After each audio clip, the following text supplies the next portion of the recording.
It's the most common cancer in the United States. So we're discussing the ABCDEs of detecting and assessing skin cancer. Our guest, Dr. Ainah Tan. She's a dermatologist for Duly Health and Care. This is Duly Noted, a health and care podcast. Thanks for listening. I'm Joey Wahler. Hi there, Dr. Tan. Thanks for joining us. Hi, Joey. Thanks for having me. Great to have you aboard. So first, the ABCDEs of skin cancer. Let's start with that. It sounds like a great acronym for explaining this. So let's go one at a time. First, A stands for what? Asymmetry. So skin cancers typically don't follow a nice normal pattern. They don't look like a perfect circle. They'll start to have jagged shapes. And if you tried to fold it over each side, it wouldn't be symmetric. So that's what the A stands for. Gotcha. How about B? B is for borders. So kind of like asymmetry, in skin cancer, the borders are not nice and smooth or rounded. A lot of times there will be little jagged edges or roots that are reaching out or things like satellite lesions poking out. So that B stands for irregular borders. Okay. And C? C is for color. So a lot of times skin cancers can have 2, 3, even 4 different colors. Usually nice normal moles will have one regular brown color, but if you start seeing blues, reds, purples, that usually means something else is going on. So C is for color. Okay, that brings us to D. D is diameter. And actually, this is one of my least favorites of the ABCDEs because some people just create larger moles than others. But when we're talking about D within skin cancer screening, we're really talking about a change in size or diameter. So that's what the D stands for. So if a lesion is rapidly growing or changing diameter, that's what we're worried about. Okay, and finally, E. So E is actually my favorite. It's for evolution. So any kind of skin lesion that is constantly evolving, whether it's one of the previous ABCDs that we talked about, or it's just acting weird, like it's bleeding easily, causing pain, just a little bit different than all the other things on your body, that is definitely something to bring up to your dermatologist. Okay, so that's the ABCDE part of our conversation. Let's bounce off of that to this first. How can people perform self-exams using those ABCDEs so they can monitor moles and spots for any potential signs of skin cancer? So while keeping the ABCDEs in mind, really just taking a look at your entire body, getting to know where your moles are and how they look is a really good start. And then from there, every month, if you just take a look, compare to what you remember, but even with smartphones now, people can even take pictures of their body parts and compare how things look. If something looks different than before, you're seeing a lot of new lesions, or anything is evolving, one of the ABCDEs, that is definitely something to bring up to your doctor or your dermatologist. Okay. Now, how about the fact that sometimes to the layperson, one blemish could look similar to another, and yet one could be cancerous and the other not, correct? Correct. So, for example, the most common type of skin cancer is called a basal cell carcinoma. These very frequently can look like a pimple. What's different about these spots, though, is that they are not going away like a pimple would after a few weeks. These can be consistently persistent. They might even bleed easily, cause pain, or constantly recur in the same exact spot. That's usually something to bring up. Okay. Also, these blemishes that we get can be deceptive, can't they? Because we might think that it's going away, as you just alluded to, but it might start to and then stop. and you might repeat that cycle several times because I guess, am I correct? The body's trying to heal, but it can't in the normal way because there's cancer under there. You're absolutely right. So that can happen back and forth. This can happen not only with cancerous lesions, but even precancerous lesions. So that is why it's important to just take a look at these spots, just kind of observe what's going on. And if things are not healing exactly right, or in the end of the day, if you just don't know what to do with these spots, it's always a good idea to have these lesions looked at by a dermatologist.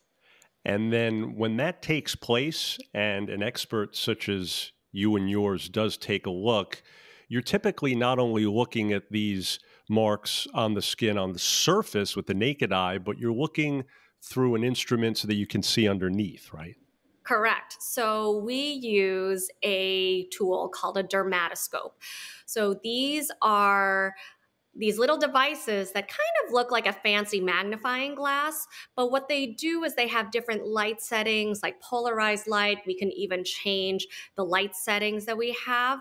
And what we're really looking at is not only the spot itself and magnifying it, but also the pigment patterns, what kind of blood vessels are being formed, how the skin is healing. We can even see scar tissue. So there's a lot of things that we're really analyzing in our brains when we're taking a look at these individual lesions.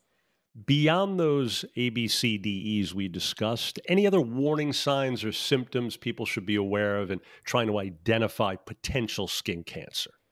So, my favorite that I actually tell all of my patients when they come in, especially if they're new, is the ugly duckling sign. If there is just a spot that is not following your other moles, freckles, age spots, acting out of the ordinary, causing you pain, bleeding, just acting differently, definitely that is the one that I'm going to be a little bit more concerned about than the other spots that tend to match each other.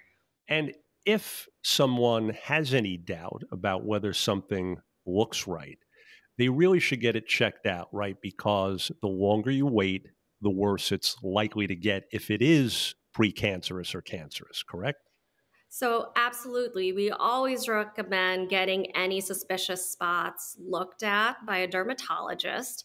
Now, I can reassure listeners here that an overwhelming majority of skin cancers do tend to be relatively slow growing, but it is always a good idea to get these treated sooner than later because unfortunately, these can continue to grow not only wider but deeper and cause further issues such as spreading to other structures.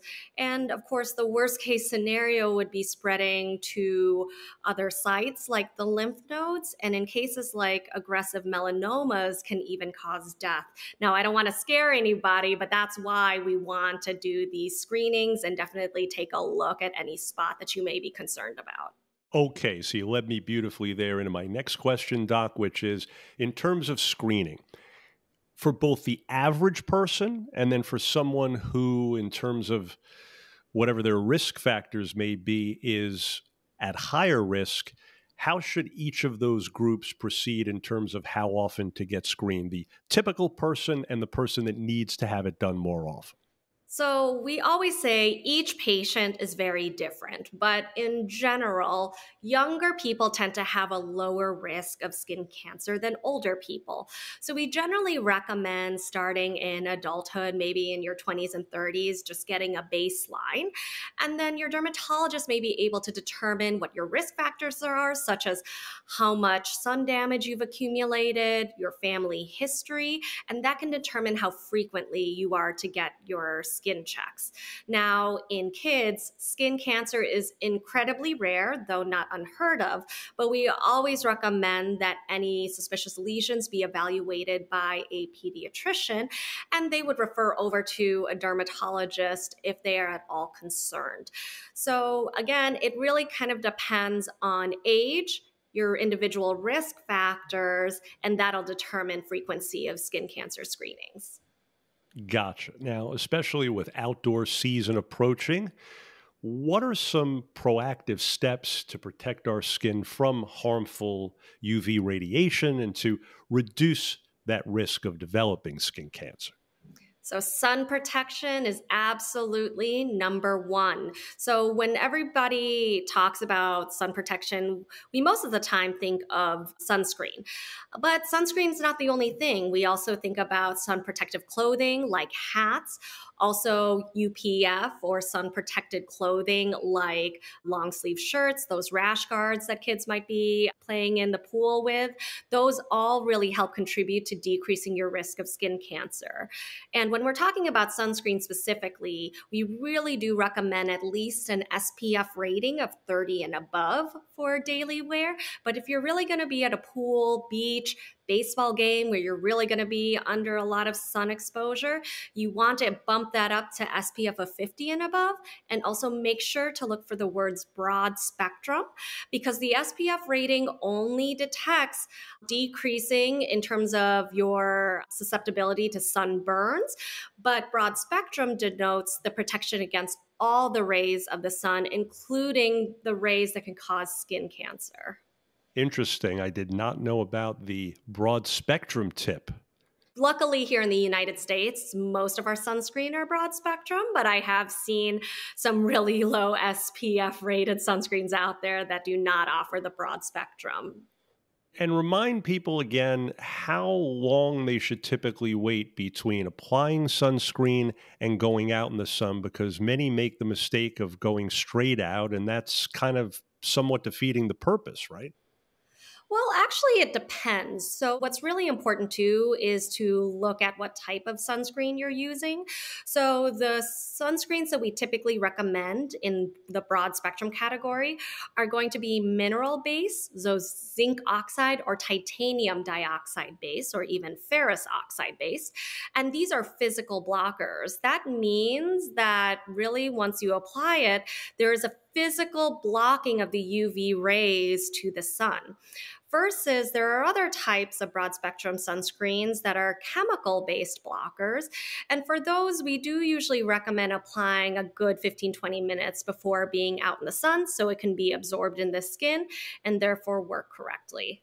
Absolutely. And so, doctor, in summary here, what steps should people take if they suspect even that they have a spot or a mole that might be of concern?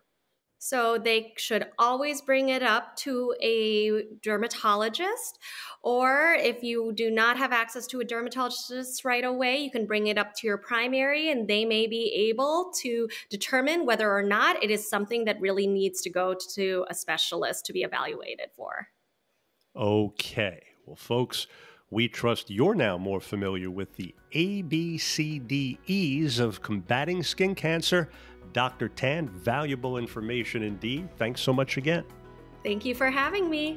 Thanks for being with us. And for more information, please visit dulyhealthandcare.com. Again, that's dulyhealthandcare.com.